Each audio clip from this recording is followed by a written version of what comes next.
Student, today in this case, we will learn that you, what kind of processes which are ordinarily put by the cultivators and on their produced, and then they sell that produced and they earn income, and that income is called agriculture income. तो वह जो process है जो आमतौर पे किसान करते हैं अपने प्रोड्यूस पर, जिससे कि वो प्रोड्यूस को मार्केट में ले जाकर बेच सकें, तो वह ऑर्डिनरी प्रोसेस जो है वो किसी तरह का बिजनेस नहीं होती, वो ऑर्डिनरी किसान करते हैं। तो और उससे जो इनकम आती है वो एग्रीकल्चर इनकम कहलाई जाती है। तो इस केस के अंदर प्रॉब्लम क्या थी कि उस प्रोसेस के ऊपर डिस्कशन किया गया है कि वो प्रोसेस जो है जो ऑर्डिनरी किसान कर रहे हैं वो बिजनेस की प्रोसेस है या नॉर्मल ऑर्डिनरी प्रोसेस है। तो इसमें सकार लाल नाम के एसएससी है, ये एक किसान है, कल्टीवेटर है। इसने क्या थॉट किया, इसने एक तरह का क्रॉप उगाया जिसके बीज इसने इंटरनेशनल बाहर से मंगाए थे। उनका उस प्रोडक्ट का नाम, उस वेजिटेबल का नाम है गलकाज। गलकाज एक तरह की तोरी होती है, सब्जी होती है, वेजिटेबल होती है, जिसे खाया भी जा सकता है, कंज्यूमेबल है वो।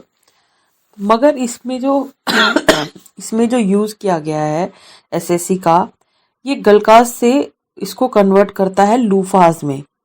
लूफास जो कि एक बॉडी ब्रश है, नेचुरल ब्रश की तरह काम करता है ड्यूरिंग जिस क्लीनिंग ऑफ द बॉडी। तो ये इसको ऑलरेडी पता था एसएससी को कि ये इसकी जो प्रोडक्ट है लूफास जो है, इसका इंडिया में कोई मार्केट नहीं है, इसको इंटरनेशनली एक्सपोर्ट करना पड़ेगा to company like to country like Japan. और उसके बाद जो है प्रॉब्लम अराइजेस दैट कि वो लूफास जो ये इसके बाद ये कल्टीवेशन करके उसको गलकाज को उगा लेता है और कुछ स्पेशल ऑपरेशंस उस पे करके ये उसको लूफास में कन्वर्ट कर देता है। लूफास को फिर ये जो है बाहर भेज देता है, इंटरनेशनल एक्सपोर्ट कर देता है, मगर वो as per demand of the market नहीं होते हैं और वो वहाँ पर जो है प्रॉब्लम होती है कि उनको कि उसका साइज जो है शॉर्ट है, इट इज़ नॉट यूजेबल। तो वो उसके एक्सपोर्टेड मटेरियल्स को, लूफास को वापस इंडिया भेज देते हैं, जिससे कि एसएससी को बहुत ही ज़्यादा लॉस होता है। देन व्हाट हैपन कि एसएससी क्लेम करता है ये losses under the head business arising out of non agriculture operations. तो ये एसएससी कहता है कि it's not a agriculture process, rather it's a business. और उसने ये जो गलकाज को लूफास में कन्वर्ट करा है, ये एक ऑपरेशन है जो बिजनेस के रिगार्डिंग मैन्युफैक्चरिंग के अंडर आता है। तो रेवेन्यू ट्रिब्यूनल क्या बोलता है, कहता है नहीं ये तो ऑर्डिनरी प्रोसेस है एग्रीकल्चर की जो नॉर्मली किसान के द्वारा की गई है और इसको गलकाज को कन्वर्ट किया गया है लूफास में, तो ये एग्रीकल्चर इनकम है, ये एग्रीकल्चर लॉसेस है। तो इशू क्या है केस का, was that whether the process employed by the SSC for converting Galkas to Lufas was a ordinary process engaged by cultivator on its produce to make it marketable and hence came to into the agricultural ordinary process mentioned in section 21B subsection 2 of Income Tax Act। तो issue ये है कि SSC कहता है कि मैंने ये जो गलकाज को लूफास में कन्वर्ट करा है, ये कोई ऑर्डिनरी प्रोसेस नहीं है, ये एक बिजनेस है, मैन्युफैक्चरिंग प्रोडक्ट है, प्रोसेस है, और ये कोई एग्रीकल्चर इनकम नहीं। एग्रीकल्चर वाली जो सेक्शन 21B(2) में इनकम टैक्स एक्ट में मेंशन है वो ऑर्डिनरी प्रोसेस नहीं है। तो कोर्ट को ये डिसाइड करना है कि क्या ये वो प्रोसेस है कि ऑर्डिनरी प्रोसेस है कि नहीं है, या फिर ये एक मैन्युफैक्चरिंग बिजनेस प्रोसेस है।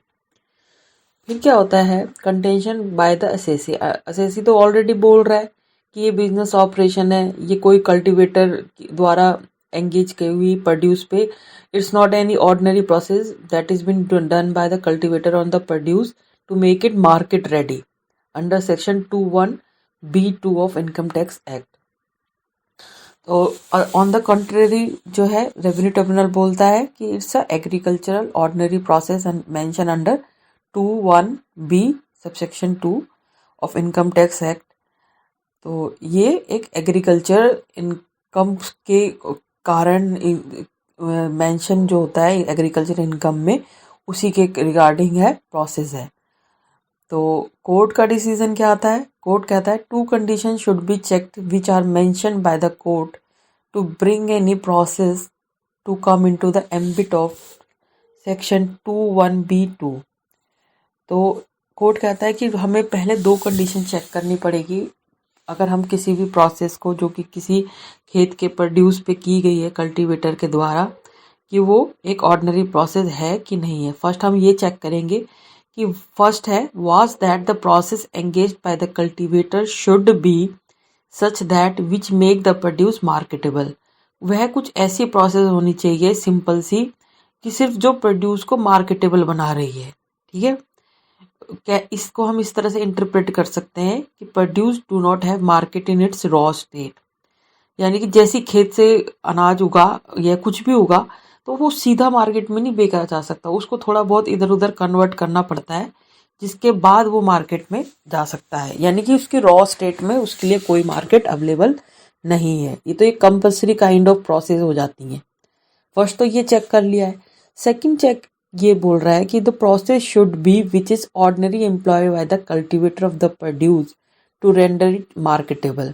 ये कोई खास प्रोसेस नहीं होनी चाहिए, ये एक सिंपल कोई ऑर्डिनरी प्रोसेस जो पहले सदियों से कल्टीवेटर करते हैं अपने प्रोड्यूस पे, जिससे कि वो मार्केट में बेचा जा सके। जैसे कि एग्जांपल देते हैं टैबैको लीव्स का।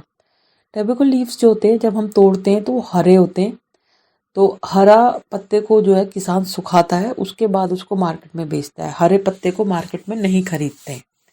तो ये जो सिंपल सी जो प्रोसेस है जो कल्टीवेटर कर रहा है टबैको लीव्स पे, it's not any kind of manufacture process, it's a simple ordinary process जो कि किसान कर रहा है अपने प्रोड्यूस पे। तो it's come into the purview of section 2(1)(b) subsection 2 of income tax act and दस इज ए ऑर्डिनरी प्रोसेस। तो ये 2 कंडीशन चेक होगी कि वो नॉर्मल, एक फर्स्ट में तो ये बोल दिया कि ये सिंपल प्रोसेस होनी चाहिए जो कि प्रोड्यूस को मार्केटेबल बना रही है, और दूसरा ये ऑर्डिनरी प्रोसेस होनी चाहिए, कोई खास प्रोसेस नहीं होना चाहिए जो कि ऐसा लगे कि मैन्युफैक्चर किया गया है। वन मोर थिंग, अब 2 कंडीशन चेक करने के बाद one more thing should be check that after the process the produce do not change और alter the original character of the produce. तो लास्ट ये जो थर्ड चीज़ जो बोली गई है कि ज़्यादा प्राइमरीली इम्पॉर्टेंट है। कह रहे कि ठीक है वो ऑर्डिनरी प्रोसेस भी हो गई, वो एक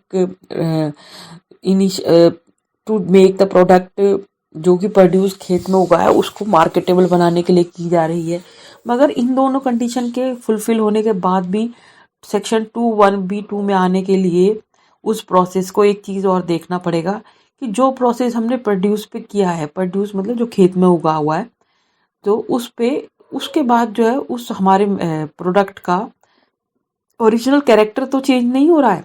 टबैको लीव्स को सुखाया गया है, तो टबैको लीव्स सूखने के बाद भी टबैको लीव्स ही है, वो कोई चेंज नहीं हो गई है, तो ओरिजिनल कैरेक्टर चेंज नहीं हुआ है। तो तो कहता है one thing is that there is no market for गलकाज इन इंडिया। तो ये तो हमें पता है कि गलकास के लिए कोई मार्केट नहीं थी इंडिया में। Even it's considered that there is international market, अगर तब भी मान लिया जाए कि इंटरनेशनल मार्केट है, गलकास should be change to loofahs before they are send to market. गलकास को लूफास में चेंज करना पड़ेगा मार्केट में ले जाने से पहले, ये तो कंपल्सरी है क्योंकि गलकास एक सब्जी है जो कि खाने के लिए प्रयोग होती है, और लूफास एक ब्रश है, ब्रश नेचुरल ब्रश है। तो the process engaged by changing these कलकास to loofahs could not be said a ordinary process under section 2(1)(b)(2 of income tax act as गलकास चेंजेस नेचर्स। यानी कि गलका जो थी शुरू में जब पेड़ से तोड़ा गया था उसको, वो एक सब्जी थी और वो कोई सुखाया उखाया नहीं गया था, उसको सुखाया भी जाता है, उसके बाद उस पर काफ़ी काम किया जाता है उसको एक नेचुरल ब्रश बनाने के लिए। तो और उसके बाद उसने अपना कैरेक्टर भी चेंज कर लिया। इट्स नॉट नेचुरल ब्रश बनने के बाद वो कोई खाने का प्रोडक्ट नहीं रह गया है, वो एक रबिंग ब्रश बन गया है। तो इसने अपना नेचर चेंज कर लिया। लोफास हैव डिफरेंट नेचर। लोफास एक प्रोडक्ट है जो कि ब्रश की तरह यूज होता है। गलकाज एक सब्जी है जो खाने के लिए प्रयोग होती है। तो इस प्रोसेस को, ये कोई ऑर्डिनरी प्रोसेस नहीं है। इसमें हमने देखा था first condition, second condition, third में ये मेंशन किया गया कि वो अपनी ऑर्डिनरी अपनी ओरिजिनल कैरेक्टर्स को ना चेंज करे, पर इसमें तो चेंज हो गया। ओरिजिनल कैरेक्टर्स तो उसके ये थे कि वो एज ए ईटेबल प्रोडक्ट होना चाहिए, मगर यहाँ तो ये काफ़ी लॉन्ग टाइम यूजेबल ब्रश बन जाता है। So it is not a normal ordinary process employed by the cultivator, rather it's a business operation. तो इस प्रोसेस को कोर्ट ने हेल्ड किया कि it's not a ordinary process under section 21B2 of income tax act. So this is the case. So we can define that income tax act के में जो income tax act में जो agriculture की definition है section 21B में, उसमें जो मेंशन की गई है प्रोसेस, वो प्रोसेस किस तरह की होनी चाहिए, ये केस हमें बताता है।